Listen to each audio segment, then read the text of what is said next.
सालाना बैठक में पीएम मोदी का बड़ा बयान, कहा कृषि कानूनों से किसानों के लिए खुलेंगे नए रास्ते। किसानों के टोल प्लाजा बंद का दिख रहा है मिला जुला असर, सभी सीमाओं पर सघन चेकिंग। पश्चिम बंगाल के डूंगरपुर में भिड़े बीजेपी और टीएमसी के कार्यकर्ता, एक दूसरे पर लगाया हिंसा का आरोप। कांग्रेस ने किया 11 प्रदर्शनकारी किसानों की मौत का दावा, पूछा कृषि कानूनों को हटाने के लिए किसान भाइयों को और कितनी आहुति देनी होगी। यमुना विकास प्राधिकरण के किसानों को अब मिलेगा 2300 रुपए वर्ग मीटर मुआवजा। प्रधानमंत्री नरेंद्र मोदी ने आज फिक्की की 93वीं वार्षिक आम सभा और वार्षिक सम्मेलन को संबोधित किया। अपने भाषण में उन्होंने कहा कि सरकार ने देश के कृषि क्षेत्र को मजबूत करने के लिए बीते साल तेजी से काम किया है। आज भारत के किसानों के पास अपनी फसल मंडियों के साथ ही बाहर भी बेचने का विकल्प है। देश में मंडियों का आधुनिकीकरण तो हो ही रहा है, इसी के साथ किसान डिजिटल प्लेटफॉर्म पर अपनी फसल बेच सकता है। सरकार का एक ही लक्ष्य है कि किसान की आमदनी बढ़े। अगर देश का किसान समृद्ध होगा तो देश भी समृद्ध होगा। किसानों के आंदोलन का आज 17वां दिन है। किसानों ने सरकार के प्रस्ताव को अस्वीकार करते हुए अपने आंदोलन को और तेज कर लिया है। इसी के तहत किसानों ने कई जगह टोल प्लाजा को भी फ्री कर दिया। वहीं पीएम नरेंद्र मोदी ने भी कृषि कानूनों को किसानों के लिए हितकारी बताया है। भाकियों के राष्ट्रीय प्रवक्ता राकेश टिकैत ने कहा है कि सरकार कह रही है कि अल्ट्रा लेफ्ट और माओवादियों ने किसानों का आंदोलन हाईजैक कर लिया है। इस प्रकार की बयानबाजी एकदम गलत है। अगर ऐसा कुछ है तो सरकार को तुरंत इस प्रकार के लोगों को गिरफ्तार करना चाहिए।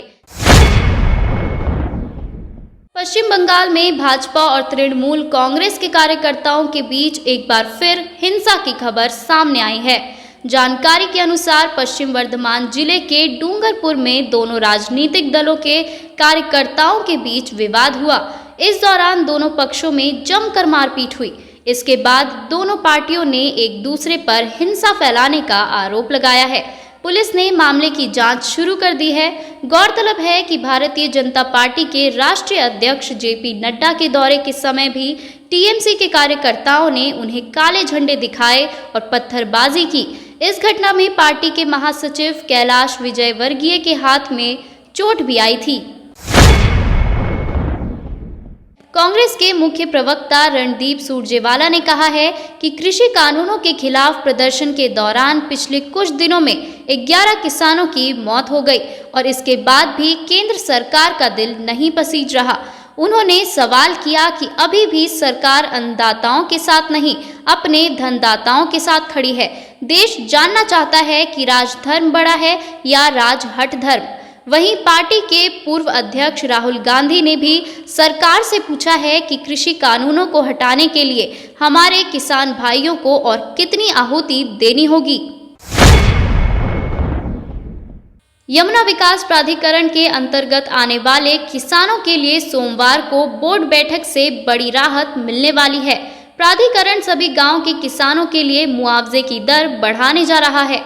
इस समय प्राधिकरण 1827 रुपए प्रति वर्ग मीटर के हिसाब से मुआवजा दे रहा है, जिसे बढ़ाकर 2300 रुपए करने का प्रस्ताव बोर्ड बैठक में शामिल किया गया है। नोएडा एयरपोर्ट के लिए जमीन इसी कीमत पर ली गई है। यमुना प्राधिकरण अपनी परियोजनाओं के लिए सीधे किसानों से जमीन खरीदता है। प्राधिकरण क्षेत्र में औद्योगिक गतिविधियां बढ़ने के बाद किसानों को भी मुआवजा दर बढ़ने की उम्मीद थी। इसके लिए किसान संगठन काफी समय से मांग कर रहे थे।